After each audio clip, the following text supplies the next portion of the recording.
when you were talking about the soil and being outdoors, I remember one of the things which you had told me that when I was traveling internationally and I was a little bit, I had an anxiety about, oh, what will be the things about my body. But then one of the factors people don't understand sometimes that, like, they glorify the stress and they don't understand that they really need help. So, how is there any simple technique for people to understand that they need help and they are under stress? Hi, Stephanie. How are you? Oh, I'm so much better now that I get to see you. Thank you for asking. So, for all of those who don't know, Stephanie, she is someone very special and dear to my heart. She's the one who helped me out to come out of the darkest place with respect to health, emotional health, mental health, with everything. And she's an incredible person inside out, and we will get to know her more through this podcast. So, Stephanie, thank you so much for choosing to be on this podcast, which is Inward Strides with Savni. And yeah, welcome. It's great to have you here. I have been following your outdoor adventures. Those hot yoga sessions and beach hikes looks amazing. What draws you to the outdoor activities? Of course, yes, that's actually really good question. And I first of all just want to thank you so much for your kind words. You're gonna like have me start this off in a very emotional space, but thank you so much for those kind words and the opportunity to just have a chat with you tonight. It's really exciting for me. But to answer your question, what draws me to those outdoor spaces and just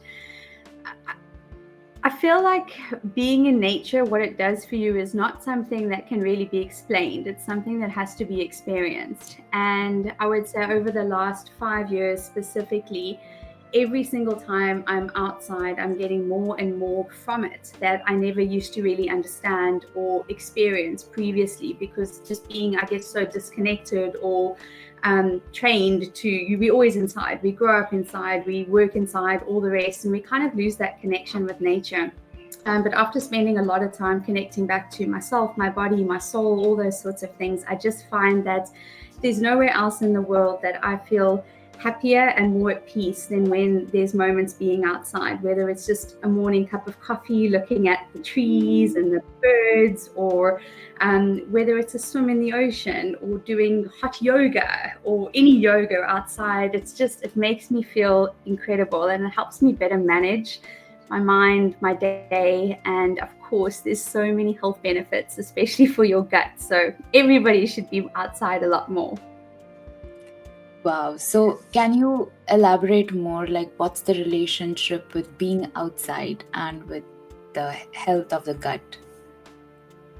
Yeah, of course. So, especially with our gut microbiome, look, the way that we were designed, the creatures that we were designed to be, we were not designed to be inside, we were designed to be outdoors. And if you think of a plant, if you put a plant that needs 6 hours of sun a day, and if you take that plant in the exact same garden, but you put it in an area under a tree that gets absolutely no sunshine, that plant is going to die. It's not going to survive very long. Not because there's anything wrong with the garden or anything wrong with the plant. It's just not in the right environment for it to thrive. And there's no difference with us. We were meant to be outside in nature, and now we are indoors all the time.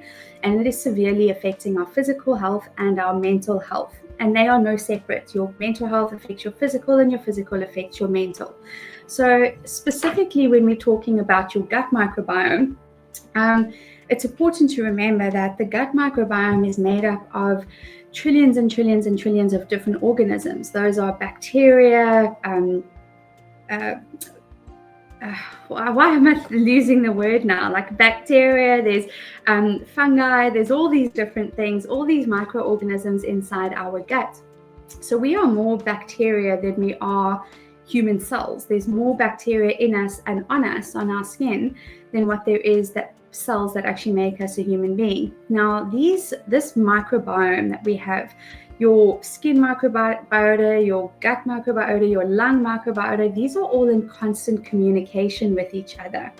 And when we spend time outside, there is a physical interaction between the bacteria, or not the bacteria, but the microorganisms that could be bacteria, but a bunch of different things. There's a communication between the microorganisms outside in nature and with our gut microbiome. So we might obviously don't hear the communication, but there's always that communication going on. So something as simple as putting your hands or your feet in soil is going to have a beneficial effect on your gut microbiome.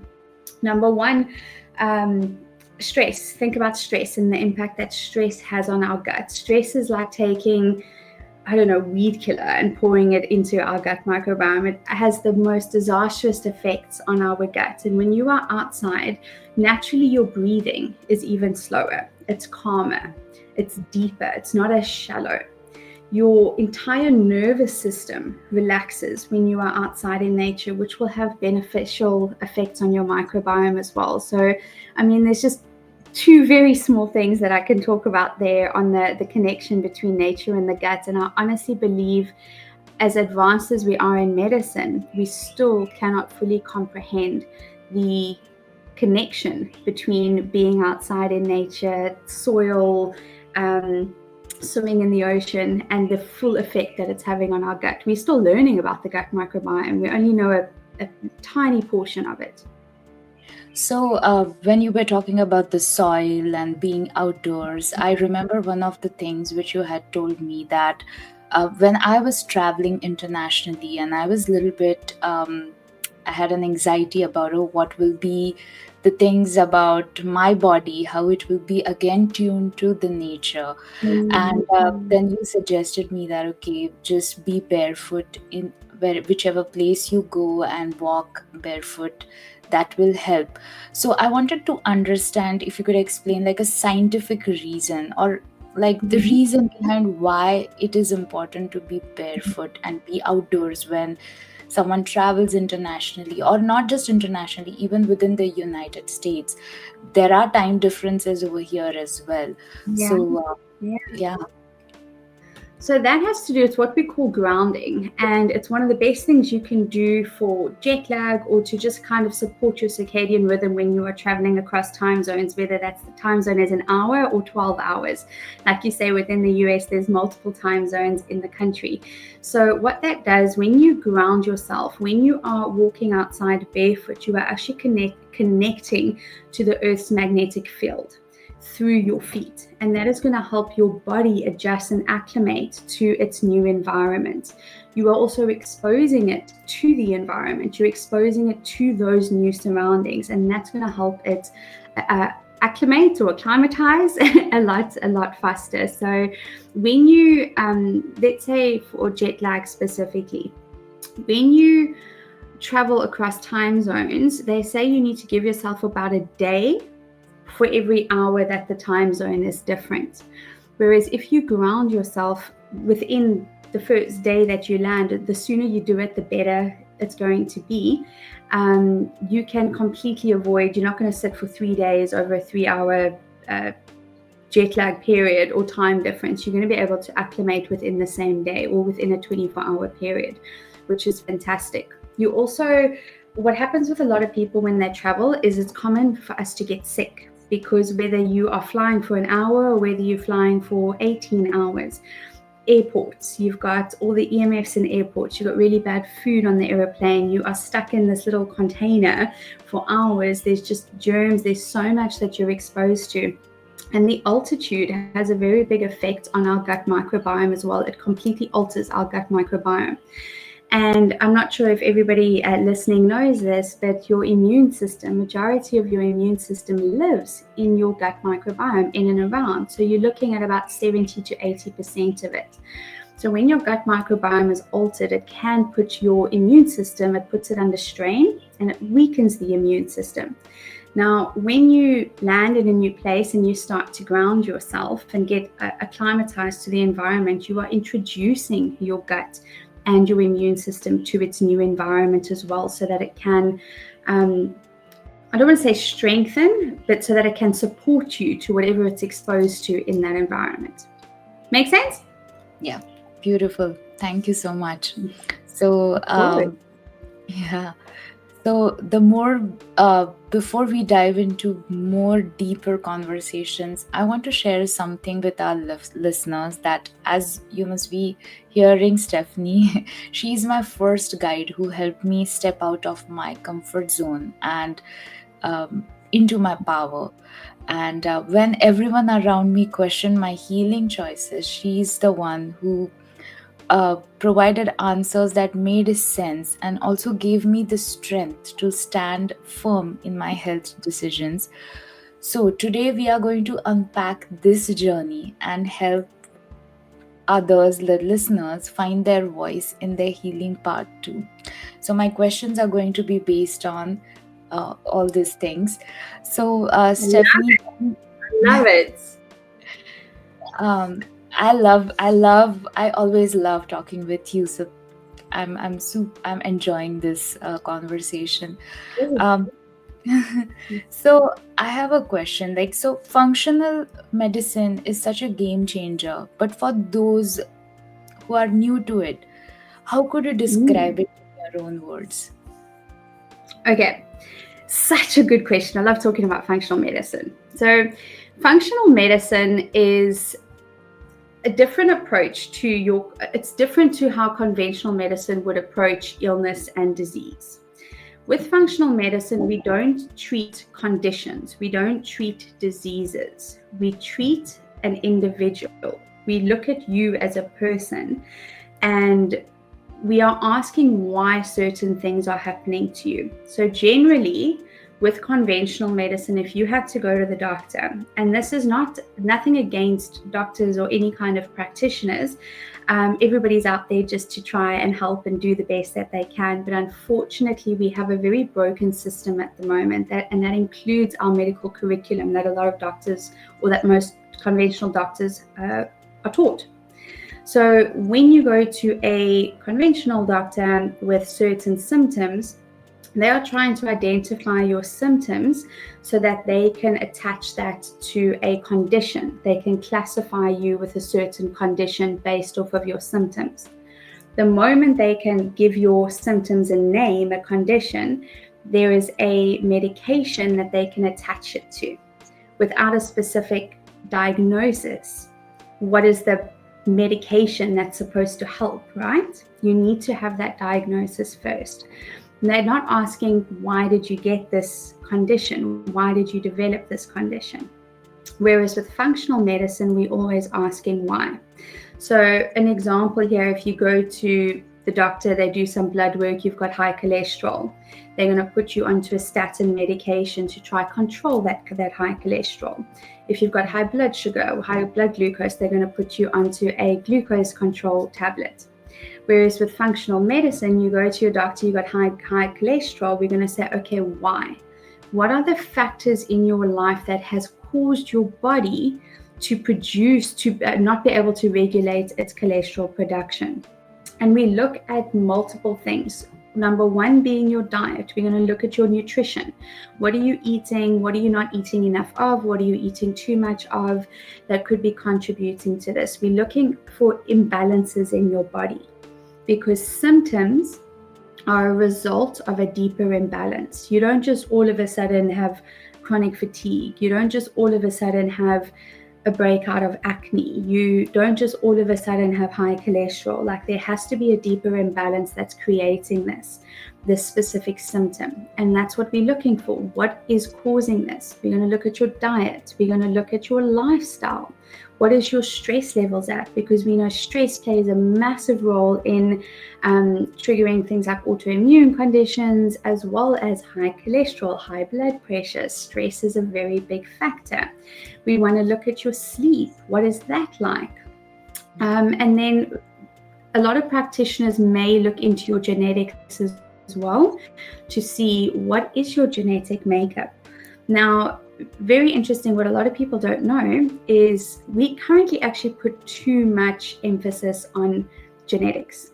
How often do you hear people say, I have diabetes, or I have high cholesterol, but it's my genes, it runs in the family. My mom had it, and my dad had it, and my grandmother had it, and so it runs in the family. But the truth is, your genetics only play a 5% role in your health outcome. So sometimes it is helpful to look at genetics because we do have the power to turn certain genes off, like your disease-causing genes off, and turn on your disease-protective genes. So when we know what your genetic makeup is, it is possible to do that. However, I don't want people to think functional medicine, you have to go get your genetics done and things like that. Absolutely not. If you would like to, you can. But the point about functional medicine is that we are always asking why, and we're not treating a condition. We are treating you as an individual, getting to the root cause of your symptoms. I mean, Savni, somebody can have, you could have IBS, gut issues, and I could have gut issues. But the root cause of it could be completely different. I could have candida and you could have SIBO, kind of thing. So we've got to look. Just because you've got the same condition doesn't mean it's the same root cause. And everything we do is root cause medicine, all completely holistic. Yeah, thank you. This was insightful.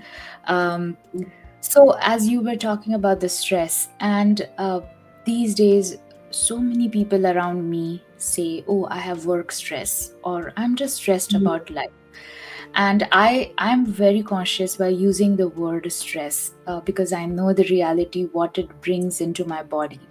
But can you explain it to someone, like what does stress do to our body, and the types of stress we go through, and which stress is good and which one is bad for us?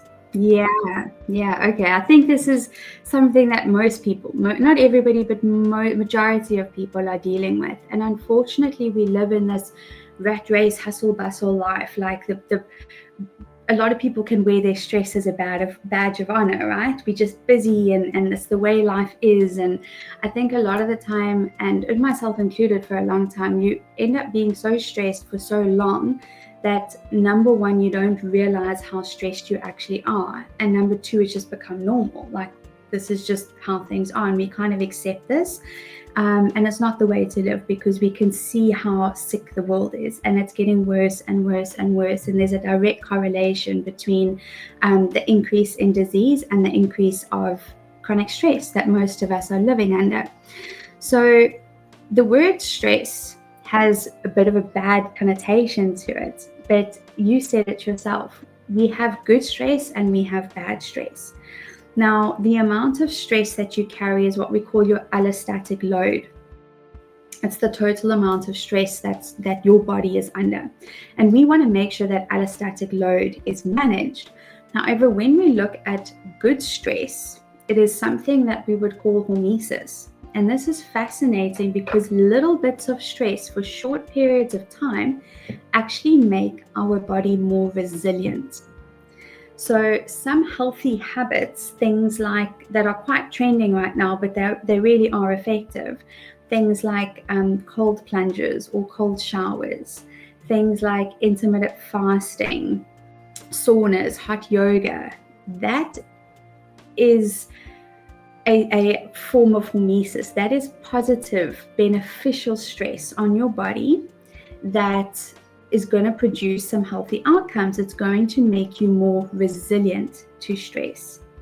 However, if your allostatic load is already super high, if you are already a very highly stressed person for whatever reason, work, family, kids, finances, illness, disease, whatever it is, if your stress is already very high and you do these specific lifestyle things like fasting and cold plunges, your allostatic load will increase too much.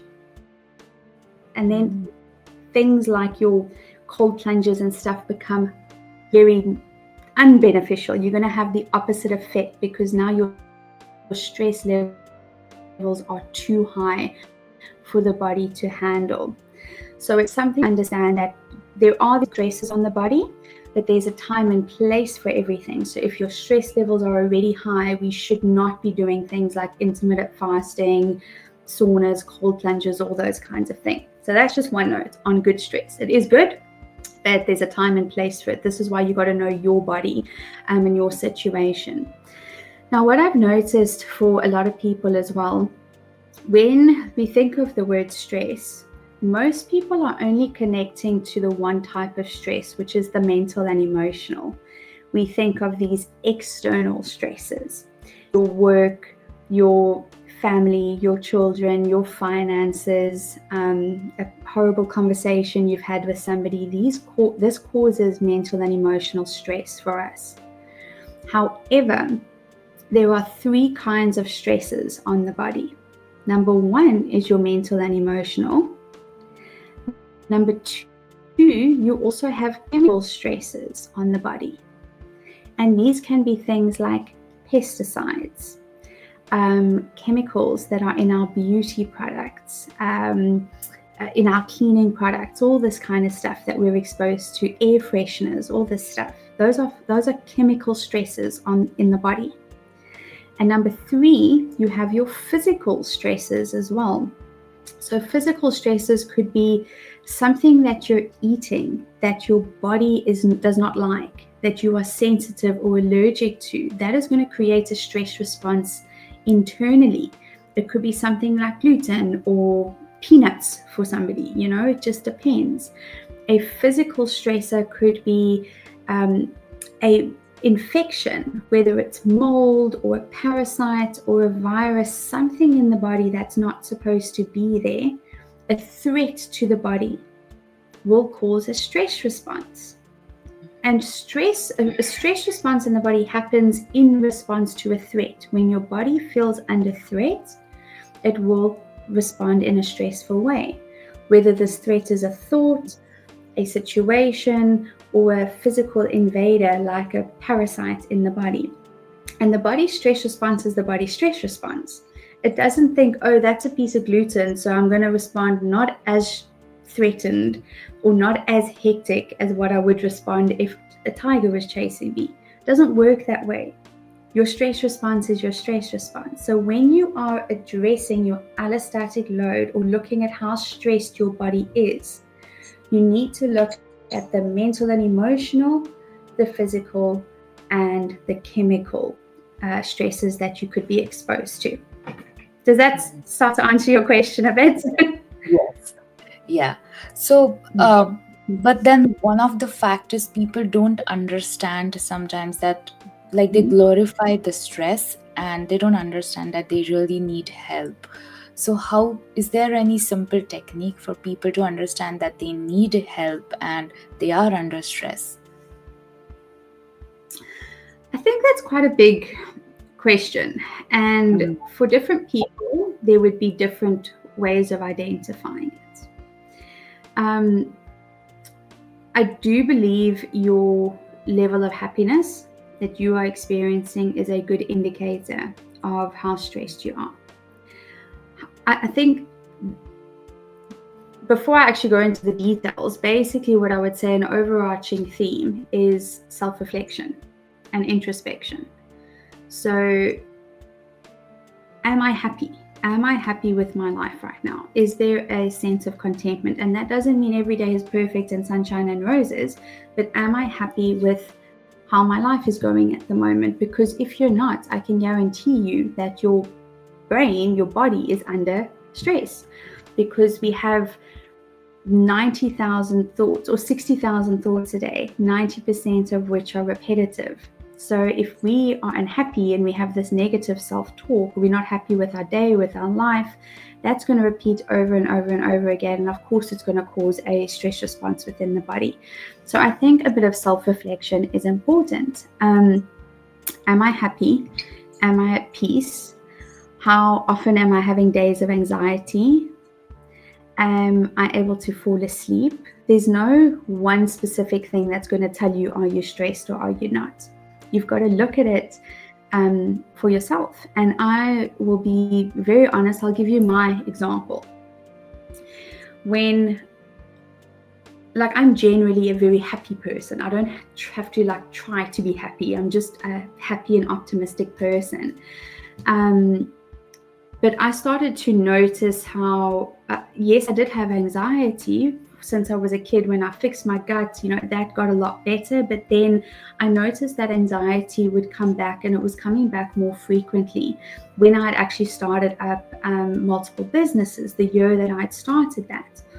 And I thought it was just business, and it was me learning and growing and all those kinds of things. And I would have stressful periods, and then I'd be okay, and I'd have stressful periods, and then I would be okay. And it was only about 3 years into it where I was happy, but there was this pit in my stomach more frequently than I would have liked. I wasn't able to fall asleep so easily at night anymore. And I really had to sit down, because I was basically in denial for a long time, thinking like, yes, I've had stressful periods, but I'm not actually really that stressed. Like, it's all good, I'm pretty happy. And when I came down and really sat and thought about it, I thought, no, I don't, like, my body has been stuck in a state of stress for a very long time. I just was not sitting down and paying attention to it. And I really had to evaluate things. What is causing the stress for me? What have I allowed? Like, where am I not setting some boundaries?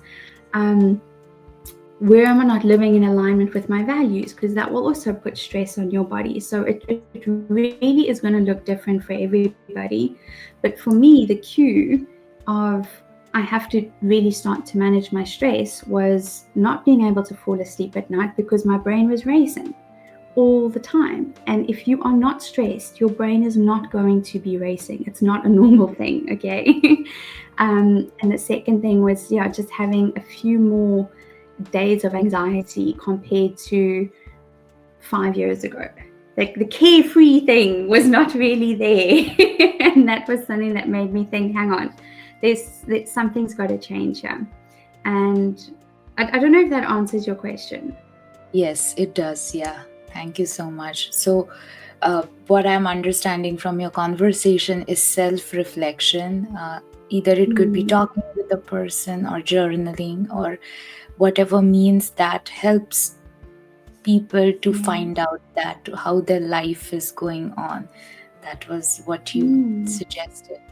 And thank you for sharing your story as well. So what led you to... I want to do that quickly. Sorry, just one thing.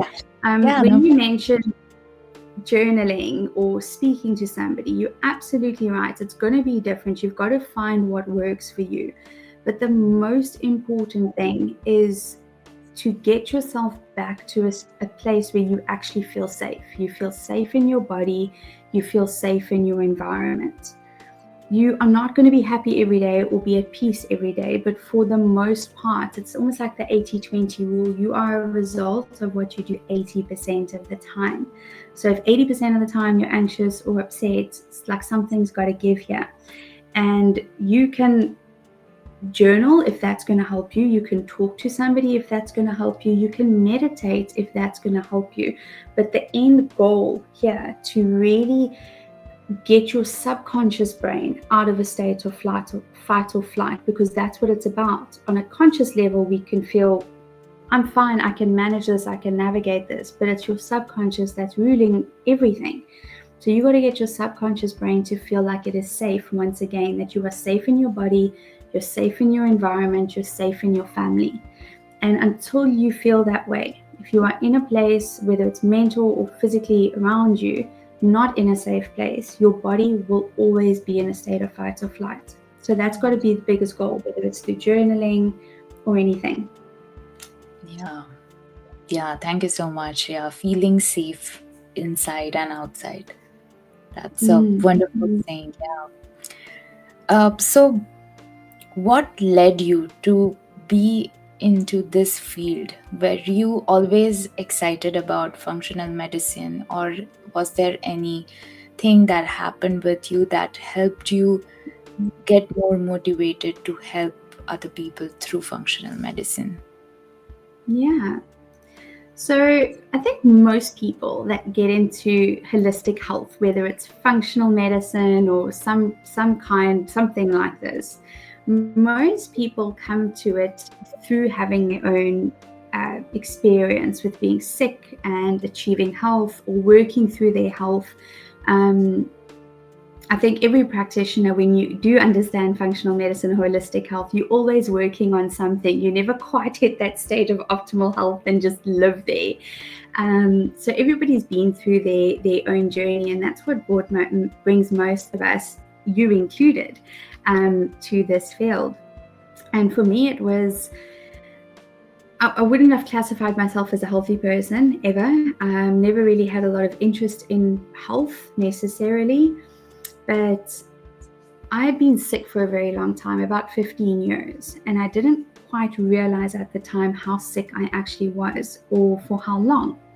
And it really did start with me when I was about 6 years old, and I was bitten by a tick and I got a viral infection, and that was actually never really eradicated from my body, which I didn't know. And for 20 years it caused chaos.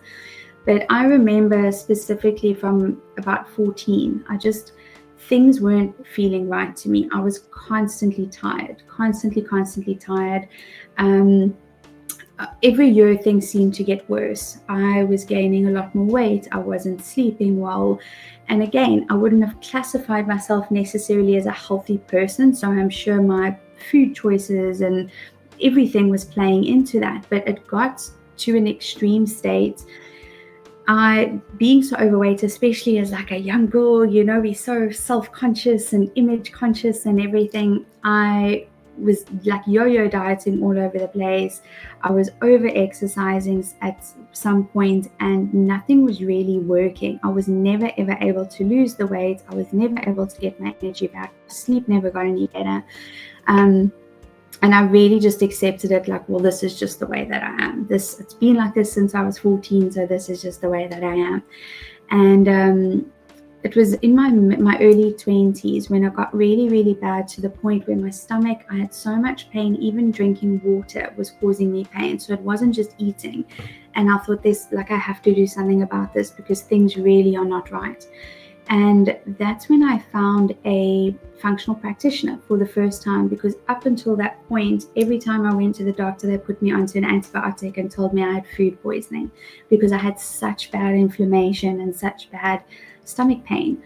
When I couldn't lose the weight and I developed like cystic acne in my 20s, they tried to put me onto birth control to say it must be your hormones, just kind of go onto the pill.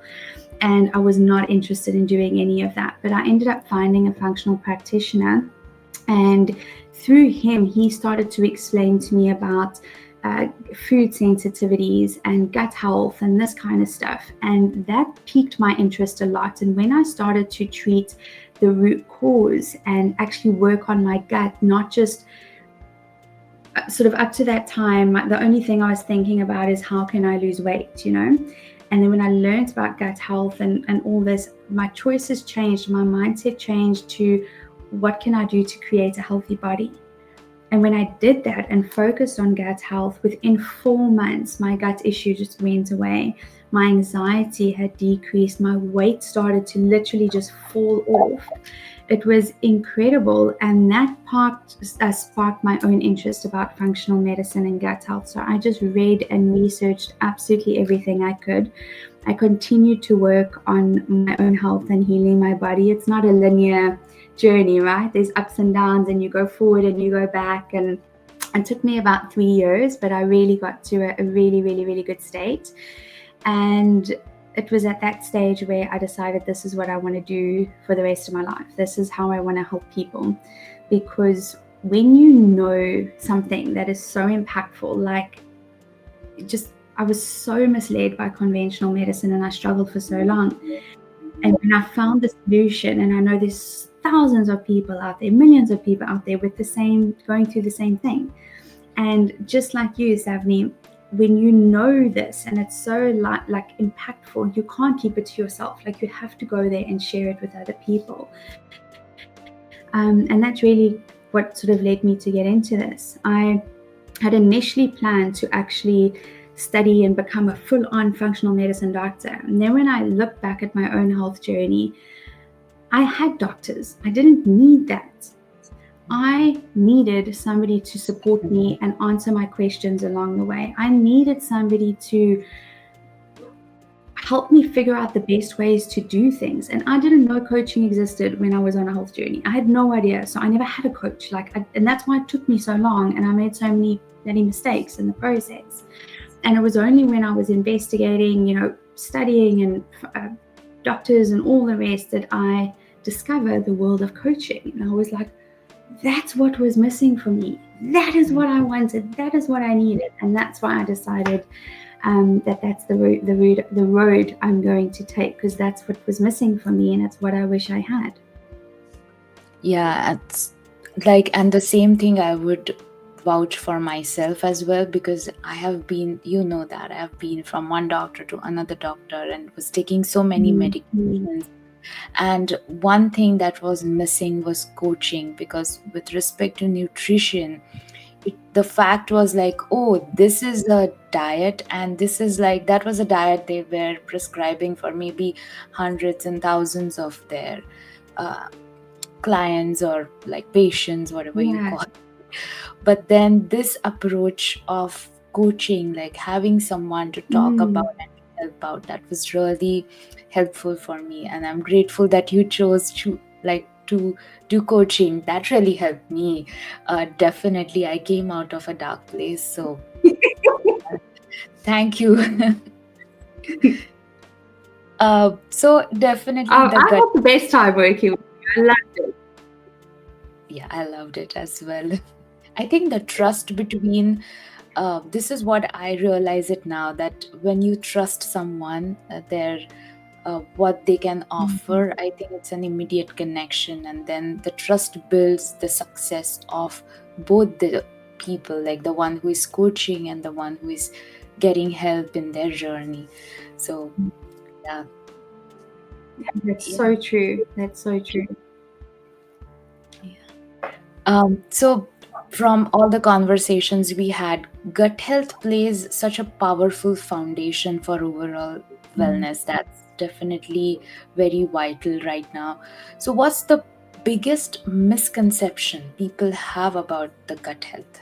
Oh my goodness. Where do I start with that one? I'm going to, straight off the bat, the first one that comes to mind, because, it drives me mad, is people think that all they need to do to take care of their gut is take a probiotic supplement. I don't understand why I've got gut issues. I've been taking a probiotic for 6 months and nothing changes. And yes, there's a time and a place, and their probiotics are beneficial, but that's like one tiny little aspect of what gut health actually is. So I think that's a very, very big misconception. And this is why people feel frustrated. They're like, I've been trying for 6 months and nothing's working. Because the only thing you're trying, you only got one piece of the puzzle in there. And good for you for trying to do something to look after your gut. But there's so much more than just that one aspect of probiotics. The second thing is people not connecting their food to how they feel, or what that is really doing to the gut microbiome. And there's a lot of people that, and I speak from my own experience. I'm not speaking for everybody. I'm speaking about the people that I come into contact with, and that I have over the last 6 years of doing this. I regularly hear people say, I don't have too many food sensitivities. My gut's fine. I get very bloated if I eat like white bread, but that's about it. And that's the body's way of telling you that it doesn't like this. And that's likely gluten. If you're reacting to white bread, it's probably gluten and the pesticides and all that kind of stuff that's going in there. Um, and I was very guilty of this back in the day when I was struggling so much in my early 20s as well. The the connection between your bloating and your food is just that I'm going to eat this and I'm going to suffer with bloating for a few hours, but that's all that's happening to me. Like, it's just a bit of bloating. I can handle that. I really want to eat that pizza. What's the worst that can happen? It's bloating. And what people are not understanding is that it's not just bloating. It is creating these big holes in your gut, and in that gut lining, you now have toxins, you have undigested pieces of food, you have poop that's not like being eliminated is now escaping into your bloodstream. So that piece of pizza no longer, when you understand what it's doing, that piece of pizza does not equate to a bit of bloating. That piece of pizza equates to systemic inflammation, autoimmune conditions, dementia. Like, I'm not trying to fearmonger here, but you got to understand what the price is that you're going to pay when you are eating specific foods, because it is having a severe impact on your gut microbiome. And the gut is not just about breaking down food and absorbing it. Your gut is affecting your hormones, it's affecting your thyroid, it's affecting your mood. A lot of your neurotransmitters, your happy hormone, your calming hormone is all produced in the gut. So when the gut is unhealthy due to the food that you're eating, largely due to the food that you're eating, you're affecting your mental health in terms of emotions and in terms of cognitive function. You're affecting your thyroid, you're affecting your hormones, your energy, your mitochondria. So there's a lot of weight on that piece of pizza. For example, your food has a massive impact on your gut, which leads to a massive impact on every other aspect of your health. Yeah, and the food and mood thing, I remember we used to do the journaling part of, okay, what I ate and how I felt. And that was such an creative and effective method that has played a very crucial role. And when I used to eat something pretty heavy, which I was not able to digest, I used to feel very sluggish after 1 hour of having that food. So I can totally resonate with that one misconception you told. Another thing I want to know is, are there any hidden signs of poor gut health that people often overlook? Yes. Okay, so we've got obviously, the common ones, your gas and bloating and constipation, diarrhea, all those normal things that we would associate with gut issues. Now, some other ones, very, very, very common, but people don't connect to a gut imbalance, is, first of all, one of the biggest ones, if you have an autoimmune condition. If you have an autoimmune condition, guaranteed you have a gut issue, okay? So major sign, major symptom. Weight gain is another one.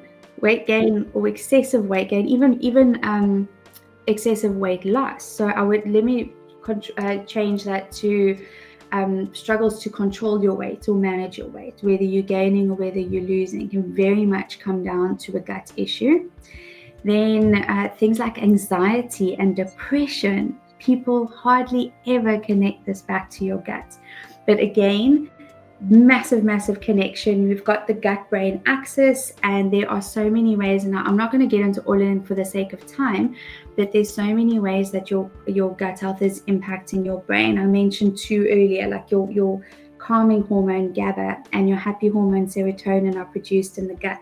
So if you don't have the good bacteria in your gut to make those hormones, those neurotransmitters, you're not going to have enough happy hormone, you're not going to have enough calming hormone. Therefore, you're going to feel stressed, anxious, depressed all the time, or a large portion of the time.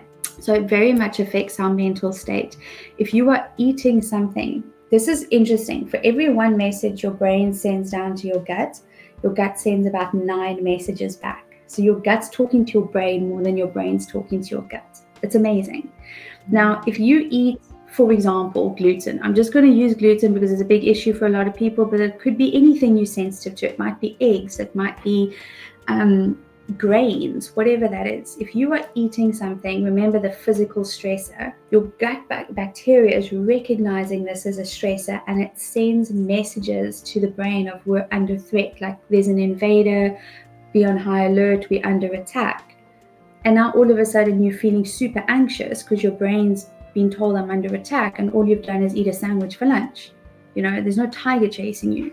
But these are it's just another way that your gut is connected to your brain and can be causing symptoms like depression, anxiety, mood, I don't want to say imbalances, mood swings is a better word.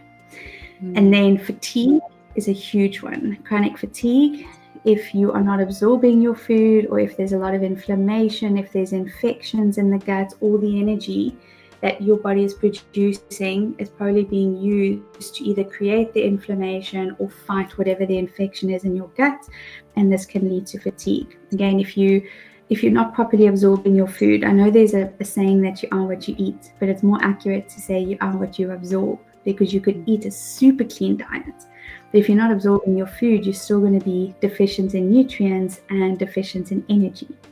So fatigue is a very common one, and I'm sure there's a lot more out there. Oh, last one I'm going to mention now is joint pain. If you've got joint pain, you have a gut issue. There are toxins leaking from your gut through your sort of gut barrier, getting into the bloodstream. This is often being stored in your joints because your liver can't process everything, and this is causing a lot of inflammation and a lot of joint pain, stiffness in your joints, 100% leading back to gut issues.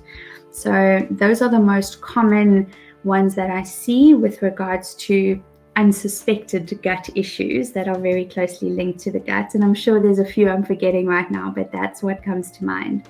Wow, some of them were really interesting. I was not aware of them. So thank you for bringing them up. And I remember one of the things you had helped me out when I used to go out to eat food, and you requested, okay, talk to your food. Even when I'm eating at home, talk with your food and ask, okay, what kind of nutrition this food can give it to me. And I was thinking like, okay, um like this seems to be like interesting, but talking with the food, that seems a little bit, I was not sure if I'll do that, but then I started doing it, and initially I didn't get answers, but then eventually I started getting answers, and I still do that practice till today, and I feel that connection with the food. My choices have improved because of talking with the food and understanding, is it a craving or is it so.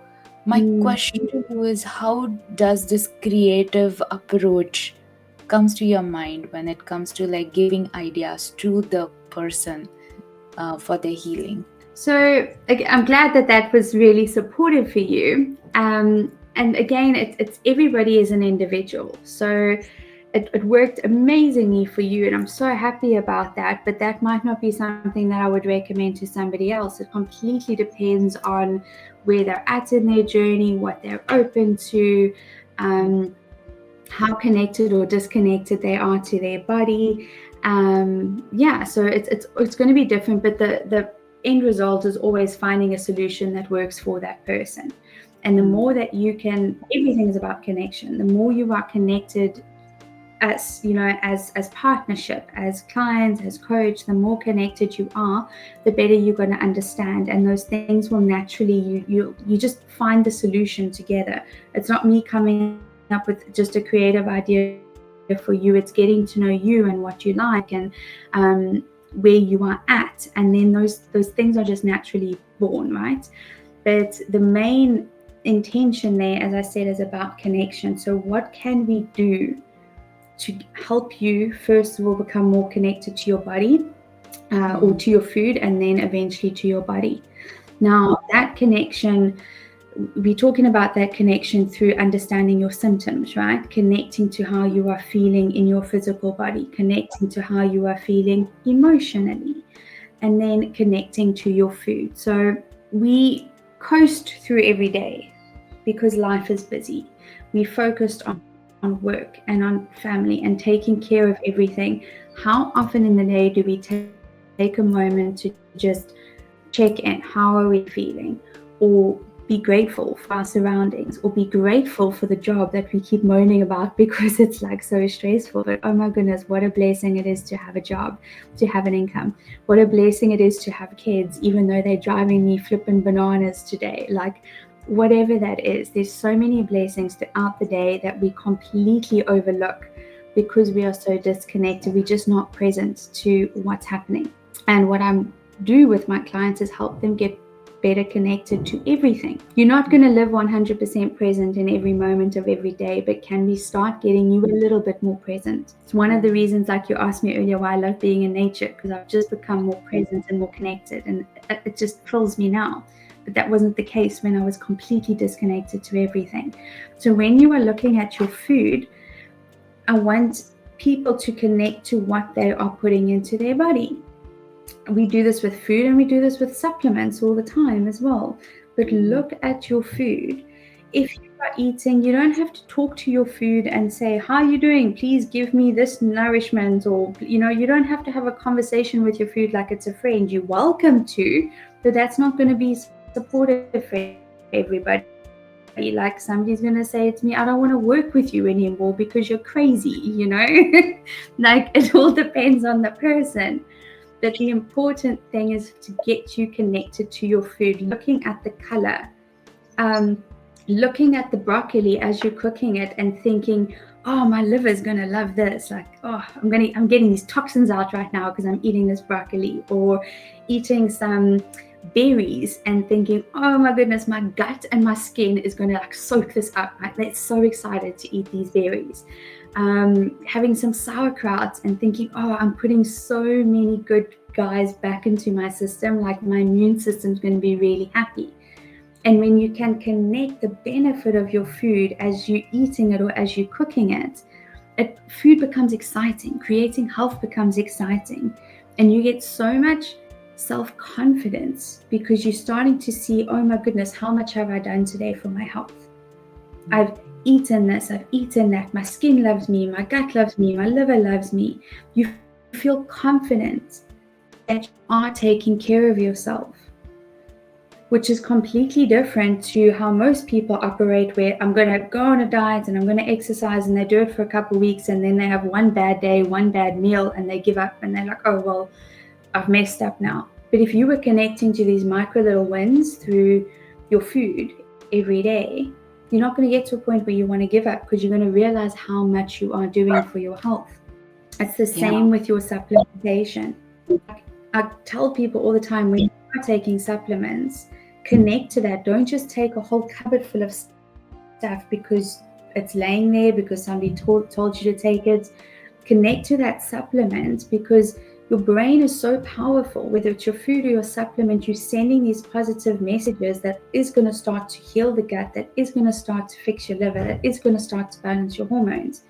If you're taking like an omega, just think, "Oh my goodness, my brain's going to love me today because I'm taking this for my brain and I'm taking this probiotic for my gut."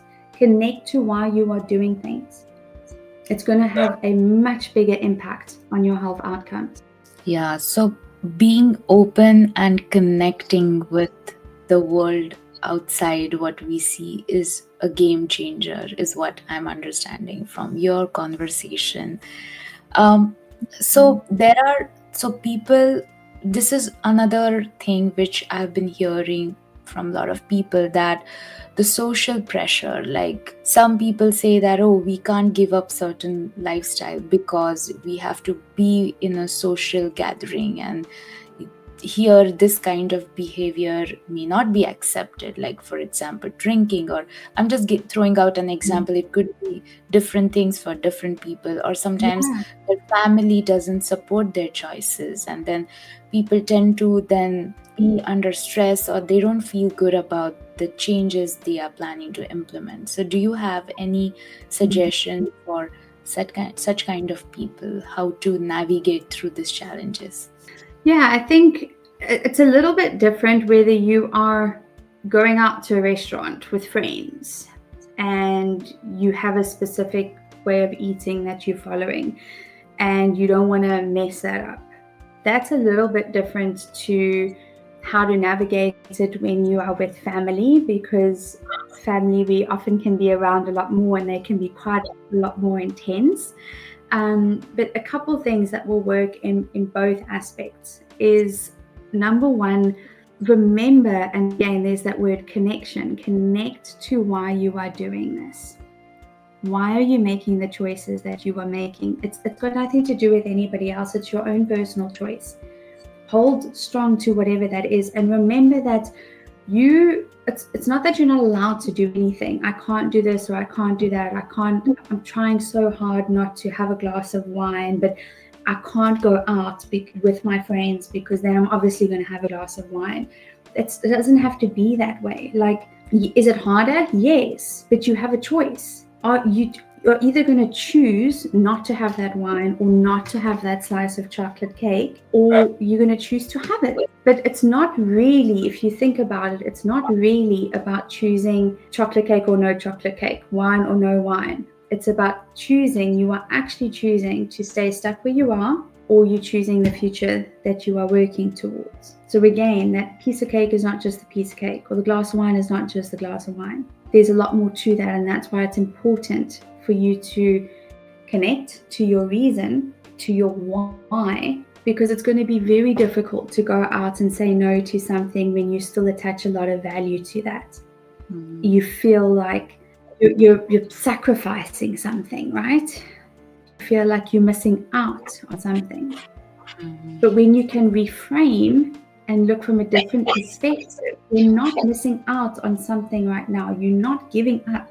You are working for what you really, really want, which is incredible. If you do decide to have the glass of wine or do decide to have the chocolate cake, I can promise you now, nobody is dying over it either. So remember, like, I don't know how to put this in the right terms. It's just about choice. If you have the cake or you have the wine, you've had it. Now move on. What is the decision you're making tomorrow or at your next meal? We allow these things to hold so much guilt. We give it so much power. How often have we, especially as women, eaten something that we shouldn't have eaten and then feel guilty about it for 2 days? For what? Yeah. Why do we give it so much power?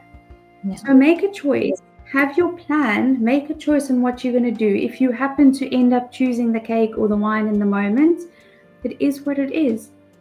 Tomorrow I make a different choice. It's okay. Especially when we are out at a restaurant or when we are with family. And I remember, Savni, you and I worked on this quite a lot as well. But we have to not make it such a big deal.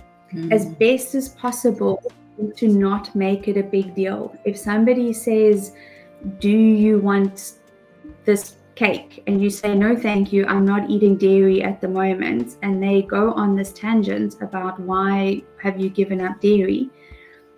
Don't make a big deal out of it. Just say, no, thank you. You don't have to give anybody any reasons. Just no, thank you. I don't want the cake. Like, don't make a big deal out of it. I don't want it. If you are pushed and pushed and pushed on these topics, this is where it is important to set boundaries. There's always going to be those people in our life, that one, whether it's a mom or a mom-in-law or an aunt or whatever it is, like, there's going to be that person that may continue to hound you. And this is where you've got to set some boundaries, because eventually they're going to get bored and they're going to forget about this. But you have to set your boundaries. Otherwise, you are always going to feel bad about your choices. You're always going to feel like you're an inconvenience to other people. You don't have to be. Yeah, so well said. And I remember all those things that we talked about it. So yeah, thank you for bringing that up.